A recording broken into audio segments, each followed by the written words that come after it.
हाँ बच्चों, good evening. Last class में हम लोग रदरफोर्ड मॉडल को डिस्कस कर रहे थे बच्चों, और रदरफोर्ड मॉडल में सबसे पहले रदरफोर्ड एक्सपेरिमेंट, फिर हमने रदरफोर्ड की थ्योरी, और लास्ट में हमने रदरफोर्ड की लिमिटेशंस पढ़ी थी। रदरफोर्ड की लिमिटेशन एक बार लास्ट में दोबारा से रिवाइज करा के आपको बोहर मॉडल बताऊंगा, क्योंकि जो रदरफोर्ड की लिमिटेशन थी बोहर ने वहीं से अपनी बात शुरू करी थी।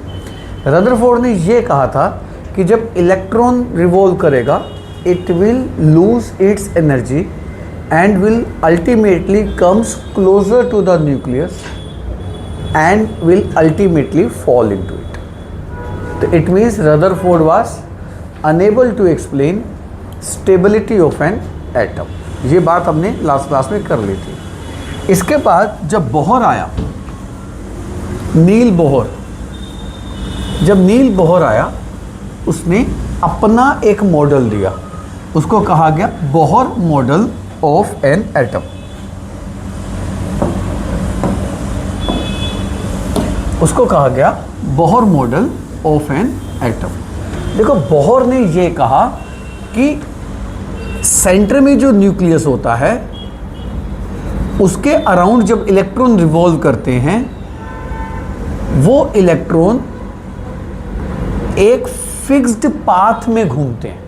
मतलब उसने ये कहा कि जब इलेक्ट्रॉन न्यूक्लियस का चक्कर काटेगा तो वो अपना पाथ ना पास करेगा ना वो उससे दूर जाएगा, एक फिक्स्ड लाइन में घूमेगा, एक फिक्स्ड पाथ में घूमेगा। उस फिक्स्ड पाथ को उसने नाम दिया ऑर्बिट का। क्या नाम दिया? ऑर्बिट का। यानी कि बोहर ने कहा कि ये इलेक्ट्रॉन न्यूक्लियस के अराउंड जब रिवॉल्व करेगा तो फिक्स्ड पाथ में करेगा, और उसने उस फिक्स्ड पाथ को नाम दिया ऑर्बिट। यानी कि electron revolve around the nucleus in an orbit, fixed path में। मान लो दूसरा इलेक्ट्रॉन है, कोई दूर है, वो अपनी फिक्स पाथ में घूमेगा। मान लो कोई और इलेक्ट्रॉन है दूर है, वो अपने फिक्स पाथ में घूमेगा। तो ये बात ठीक रदरफोर्ड की लिमिटेशन को ख़त्म करती थी, क्योंकि रदरफोर्ड के हिसाब से इलेक्ट्रॉन का पाथ फिक्स नहीं होता, वो हर एक रोटेशन रिवोल्यूशन के बाद न्यूक्लियस के पास आता रहता है। रदरफोर्ड ने इस बात को जो गलत कहा, इसको ठीक किसने किया? बोहर ने ये कह के कि इलेक्ट्रॉन कैसे घूमता है, अपने फिक्स्ड पाथ में घूमता है। समझ में आ गया? पहली बात क्या कही। और उसने एक बात और कही, फिक्स पाथ को जो ऑर्बिट कर रहा है, उसने कहा उस ऑर्बिट में उस इलेक्ट्रॉन की जो एनर्जी होगी वो एनर्जी भी फिक्स्ड होगी। यानी कि इलेक्ट्रॉन जिस एनर्जी से घूमेगा उसी एनर्जी से उसके चक्कर काटता रहेगा। और मान लो ये न्यूक्लियस है, ये इलेक्ट्रॉन है, ये एक पर्टिकुलर ऑर्बिट में है, कोई एक इलेक्ट्रॉन दूसरे ऑर्बिट में है, तो वो अपनी दूसरी एनर्जी से घूमता रहेगा। कोई इलेक्ट्रॉन किसी और ऑर्बिट में है तो वो अपनी फिक्स एनर्जी से घूमता रहेगा। यानी कि जब तक इलेक्ट्रॉन इसमें घूमेगा एनर्जी फिक्स रहेगी, जब तक इलेक्ट्रॉन इसमें घूमेगा एनर्जी फिक्स रहेगी, जब तक इलेक्ट्रॉन इसमें घूमेगा एनर्जी फिक्स रहेगी। यानी कि उसने दो बातों का जिक्र किया कि इलेक्ट्रॉन जब न्यूक्लियस के अराउंड घूमेगा उसका पाथ चेंज नहीं होगा, यानी कि उसका ऑर्बिट चेंज नहीं होगा, और उस ऑर्बिट में उसकी क्या चेंज नहीं होगी? एनर्जी भी चेंज नहीं होगी। यानी कि फिक्स पाथ और फिक्स एनर्जी का जिक्र किया किसने? बोहर ने। फर्स्ट पॉइंट समझ में आ गया क्या कह रहे बोहर? कि इलेक्ट्रॉन अपने फिक्स पाथ और फिक्स एनर्जी में घूमेगा। अब उसने एक बात और भी कही थी, हालांकि उसने इन फिक्स पाथ को, उसने इस फिक्स पाथ को नाम भी दिया था। जैसे देखो इस डायग्राम में दिखाया गया है, ये इसको न्यूक्लियस दिखाया गया है, तो न्यूक्लियस के बाद जो पहला रास्ता दिखाया है कि इस पे जब चलेगा तो इसको पहली शेल कह सकते हैं, पहला ऑर्बिट कह सकते हैं। पर बोहर ने इसको पहला ऑर्बिट ना कह के क्या कहा? के शेल भी कह सकते हैं। यानी कि न्यूक्लियस के बाद जो पहला लेवल आएगा उसको उसने क्या कहा? के शेल या के लेवल या फर्स्ट शेल या फर्स्ट लेवल या फर्स्ट ऑर्बिट। जो दूसरा आएगा जिसमें एनर्जी फिक्स रहेगी इसको कहा एल लेवल या सेकंड शेल। थर्ड को उसने क्या कहा? M level. फोर्थ को उसने क्या कहा? N level. यानी कि के मतलब पहला ऑर्बिट या पहली शेल, L मतलब दूसरा ऑर्बिट यानी कि दूसरी शेल, M मतलब तीसरा ऑर्बिट मतलब तीसरी शेल, N मतलब चौथा ऑर्बिट मतलब चौथी शेल। और इनमें एनर्जी क्या रहेगी? फिक्स। यानी कि अगर वो इसमें घूम रहा है तो एनर्जी फिक्स, इसमें घूम रहा है एनर्जी फिक्स। हाँ, थोड़ी हाई एनर्जी हो जाएगी, यानी कि इससे हाई एनर्जी इसमें होगी। और अगर दूसरी की जगह तीसरी में घूम रहा है तो एनर्जी क्या हो जाएगी? और थोड़ी हाई। तीसरी की जगह चौथी में घूम रहा है तो एनर्जी क्या हो जाएगी? थोड़ी और हाई। यानी कि न्यूक्लियस के जितनी पास होगा उतनी एनर्जी कम होगी, न्यूक्लियस से जितनी दूर होगा उतनी एनर्जी उसकी हाई होती रहेगी। ये बात समझ में आ गई? बेसिकली आपको ना आगे चल के एक बात पढ़ाई जाएगी कि अट्रैक्शन से एनर्जी कम होती है। ये बात आपको आगे चल के पढ़ाई जाएगी, ठीक है? अगर आप इस बात को समझो कि अट्रैक्शन से एनर्जी कम होती है, तो आप बताओ ये न्यूक्लियस इस इलेक्ट्रॉन को के शेल में सबसे ज़्यादा क्या देगा? सबसे ज़्यादा अट्रैक्शन न्यूक्लियस किसको करेगा? पहली शेल को, दूसरी शेल को, तीसरी शेल को? पहली शेल को। अब एल वाले इलेक्ट्रॉन को अट्रैक्शन ज़्यादा करेगा, कम करेगा? थोड़ी कम करेगा। जब अट्रैक्शन कम हो जाएगी तो एनर्जी ज़्यादा हो जाएगी, और जब अट्रैक्शन ज़्यादा हो जाएगी तो एनर्जी कम हो जाएगी। यानी कि इस शेल के अंदर, इसके अंदर अट्रैक्शन क्या रहेगी मेरे बच्चों? बताओ। मैक्सिमम। अट्रैक्शन मैक्सिमम का दूसरा मतलब क्या पढ़ेंगे आप आगे चल के? Energy minimum.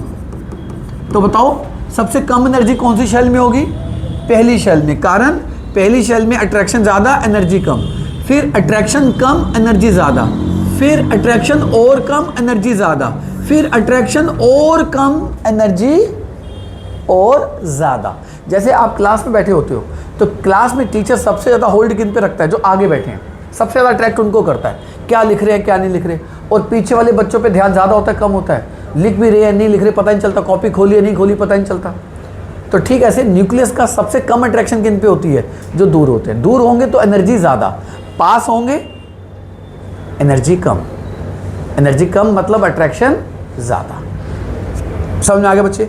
अच्छा बताओ दोबारा से, पहली शेल, दूसरी शेल, तीसरी शेल, चौथी shell, energy fix, energy fix, energy fix, energy fix. इसीलिए बोहर ने इनको एक नाम और दिया था। उसने कहा था आप इनको इनको इनको इनको कह सकते हो एनर्जी लेवल्स। क्या कह सकते हो? Energy level. यानी कि पहली शेल में लो एनर्जी लेवल, दूसरी शेल में हाई एनर्जी लेवल, तीसरी में और हाई एनर्जी लेवल, चौथी में और high energy level. First point clear हो गया? बोहर का क्या करें? बोहर ने एक बात और कही थी। बोहर ने कहा था कि यहाँ तो इलेक्ट्रॉन पहली में घूमेगा, या फिर किस में घूमेगा? दूसरी में घूमेगा, या फिर किस में घूमेगा?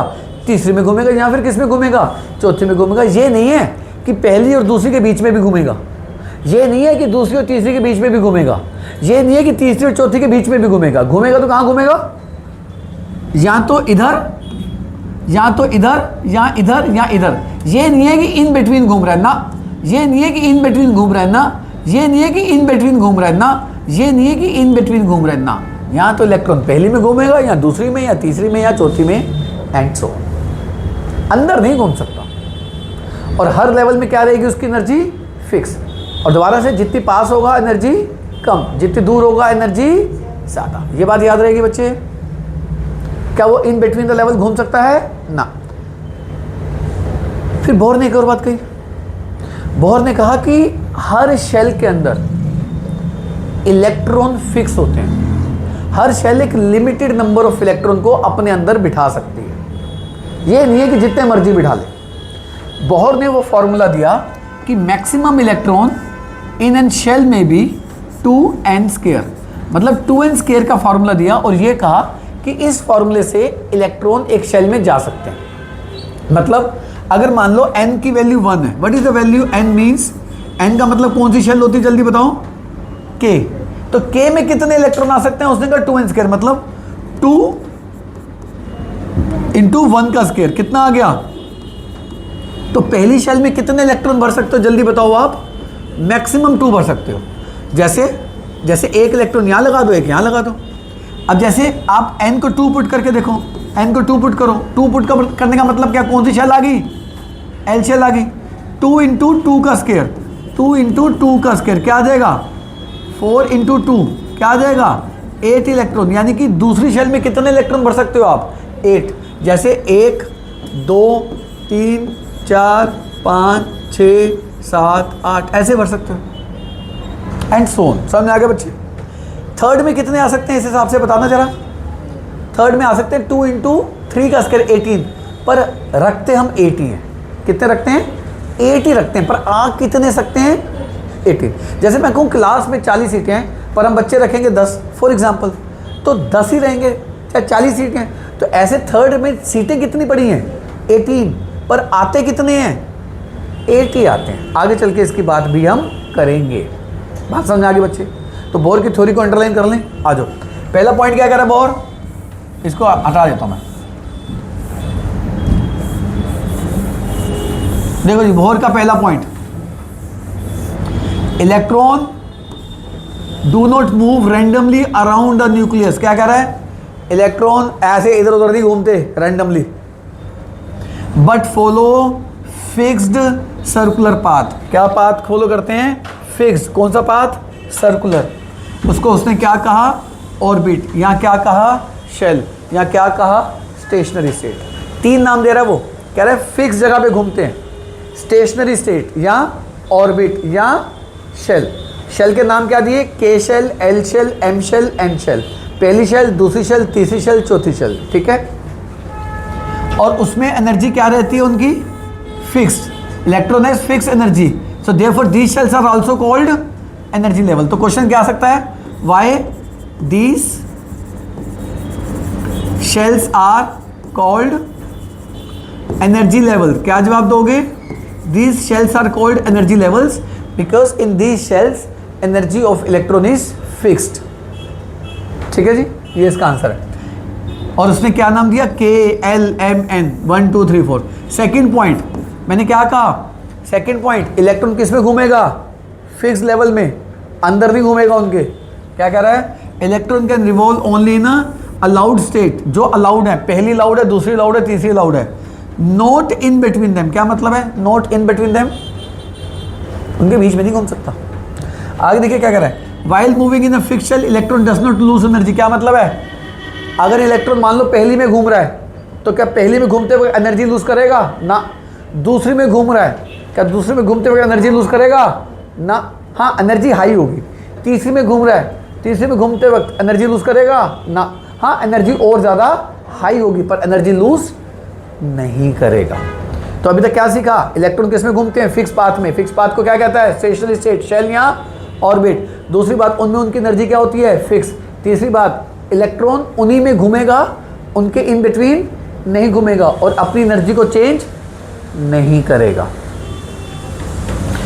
The first energy is one closest to the nucleus and has the least energy. देखो क्या कह रहा है, कह रहा है जो पहली शेल है ये, कह रहा है सबसे पास है ये, और इसमें इलेक्ट्रॉन की एनर्जी क्या होगी, बोलो, सबसे कम होगी। अच्छा, सबसे कम एनर्जी का दूसरा मतलब बताया था मैंने, सबसे कम एनर्जी मतलब सबसे ज़्यादा अट्रैक्शन। आप ऐसे सीखो, ज़्यादा अट्रैक्शन कम एनर्जी, और दूर जाएगा तो कम अट्रैक्शन ज़्यादा एनर्जी, ये ज़्यादा बेटर रहता है। Next, energy of this level increases as we move away from the nucleus. क्या कह रहा है, जैसे जैसे दूर जाओगे क्या बढ़ेगी, एनर्जी। पर मैंने कैसे सिखाया, जैसे जैसे दूर जाओगे तो अट्रैक्शन कम होगी तो एनर्जी बढ़ेगी। तो किस में एनर्जी ज़्यादा होगी, पहली में, दूसरी में, तीसरी में, चौथी में, चौथी में। सबसे कम किस में होगी, पहली में, ठीक है। पर पहली में घूमेगा तो एनर्जी क्या रहेगी, सेम। दूसरी में घूमेगा तो एनर्जी क्या रहेगी, हाई पर सेम। चौथी में घूमेगा तो एनर्जी क्या रहेगी, बहुत हाई पर एनर्जी चेंज नहीं करेगा।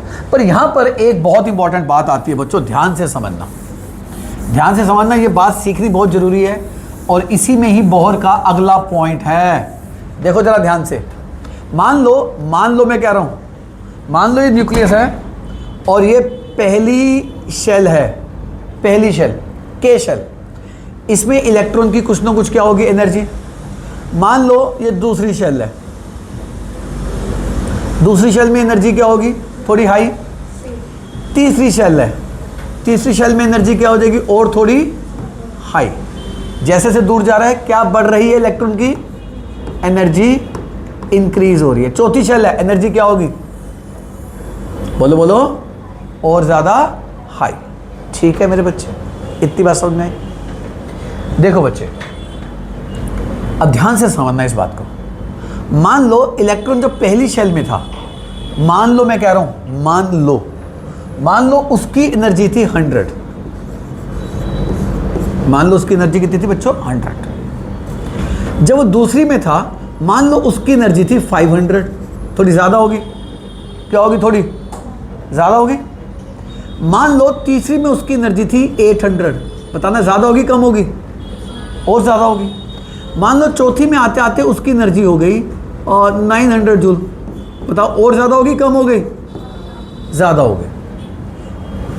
मैं मान लो कह रहा हूँ, इतनी होती नहीं है, वैल्यू तो कुछ और होती है। वैल्यू आप सीखेंगे 11th क्लास में। वैल्यू मैं बोल देता हूँ, कल को आपको कहोगे सर ऐसे आपने पढ़ा दिया।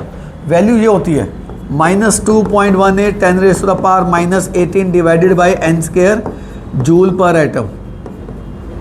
ये वैल्यू होती है, पर मैं वैल्यू एग्जैक्ट नहीं लिखूंगा, मैं आप ऐसी रफली आपको एक आइडिया दे रहा हूँ। वैल्यू तो ऐसे इस फॉर्मूले से वैल्यू निकालते हैं, छोड़ दो इस वैल्यू को। 11th-12th में साइंस पढ़ोगे तो बताएंगे, अभी जरूरत नहीं, यहाँ पे इसमें समझ लो। अब मान लो इलेक्ट्रॉन है 100 पे और आपको पहुंचाना है इलेक्ट्रॉन को 500 पे। किस पे पहुंचाना है, 500 पे। आपको क्या लगता है इलेक्ट्रॉन 100 से 500 पे जा सकता है, नहीं जा सकता। पर अगर हम बाहर से एनर्जी दे दें, बाहर से हम हीट कर दें, तो इलेक्ट्रॉन को एनर्जी मिलेगी। एनर्जी मिलेगी तो उसकी एनर्जी बढ़ जाएगी। अब बताओ, अगर इस इलेक्ट्रॉन को बाहर से 400 जूल मिल जाए, कितने जूल मिल जाए, 400 जूल एब्जॉर्ब हो जाए। अब बताओ 400 मिल गई, है कितनी, 100। टोटल एनर्जी कितनी हो जाएगी, 500। 500 में तो इसमें घूम ही नहीं सकता, 500 में कहाँ घूम सकता है, यहाँ पर। तो अब बताओ इलेक्ट्रॉन 400 जूल लेके 500 एनर्जी करके कहाँ पहुँच जाएगा, सेकंड में नहीं पहुँच जाएगा। तो अगर उसको पहली शेल से दूसरी शेल में जाना है तो उसको क्या करना पड़ेगा, एनर्जी को एब्जॉर्ब करना पड़ेगा, ताकि उसकी एनर्जी हो जाए हाई और वो हाई एनर्जी लेवल में एंटर कर जाए। मेरी बात समझे। मैं आपको एग्जांपल देता हूँ। मान लो आप एक मेले में घूम रहे हो, मेले में एक लाइन में स्टॉल लगे हुए हैं। मान लो मेले में एक स्टॉल लगे हुए हैं, उस स्टॉल में सारी चीज़ें 100 रुपये की मिल रही हैं, और एक लाइन में स्टॉल लगे हुए हैं, उसमें सारी चीज़ें 500 रुपये की मिल रही हैं, और एक और लाइन लगी हुई है, उसमें सारी चीज़ें 800 रुपये की मिल रही हैं। मान लो आपके पास 100 रुपये हैं, तो आप कौन सी लाइन में घूमते मिलोगे, 100 रुपये वाली लाइन में जहाँ पे सामान मिल रहा है। 300 वाली में तो आपको एंट्री नहीं मिलनी, 500 वाली में तो एंट्री नहीं मिलनी। मान लो आपको 100 रुपये थे, आपके पेरेंट्स आए, आपको कहा बेटा 400 रुपये ले ले, तेरे पास 500 रुपये हो जाएंगे। अब आपके पास 500 हो गए, अब आप 500 वाली लाइन में घुस जाओगे, मैं वहाँ पे कुछ खाऊंगा, वहाँ पे कुछ गेम खेलूँगा। मान लो उन्होंने आपको 100 के बाद 100 रुपये थे, आपको दे दिए 700 रुपये। अब आपके पास कितने रुपये हो गए, 800। अब बताओ आप कौन सा स्टॉल वाली लाइन में मिलोगे, 800 वाली लाइन में घूमते मिलोगे कि मैं यहाँ गेम भी खेलूँगा, अच्छी गेम्स हैं, यहाँ खाना भी खाऊँगा, बढ़िया खाना है। तो जब आपके पास पैसे ज़्यादा हो जाएंगे तो आपका लेवल भी क्या हो जाएगा, हाई हो जाएगा, नहीं हो जाएगा, हाई हो जाएगा, नहीं हो जाएगा। ठीक ऐसे अगर इसको 400 जूल मिल गई तो यहाँ पहुँचेगा। अच्छा छोड़ो, 400 ना मिली, अगर इसको मिल जाए 700 जूल, आप बताओ ये कहाँ मिलेगा, पहले में, दूसरे में, तीसरे में। 700, 100, 1000 यहाँ पहुँच जाएगा। यानी कि अगर इलेक्ट्रॉन एनर्जी को एब्जॉर्ब करे, वो कहाँ पहुँच जाएगा, लोअर शेल से हायर शेल। याद रखना, यानी कि व्हेन इलेक्ट्रॉन एब्जॉर्ब एनर्जी, जब एनर्जी को एब्जॉर्ब करेगा वो कहाँ चला जाएगा, इलेक्ट्रॉन विल शिफ्ट, बोलो बोलो, from lower to higher, higher to lower, lower shell to higher shell. मेरे बच्चे बात समझ में आ गई आप लोगों को, ठीक है।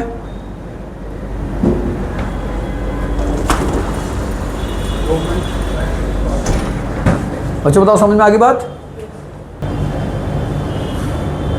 हाँ बच्चों,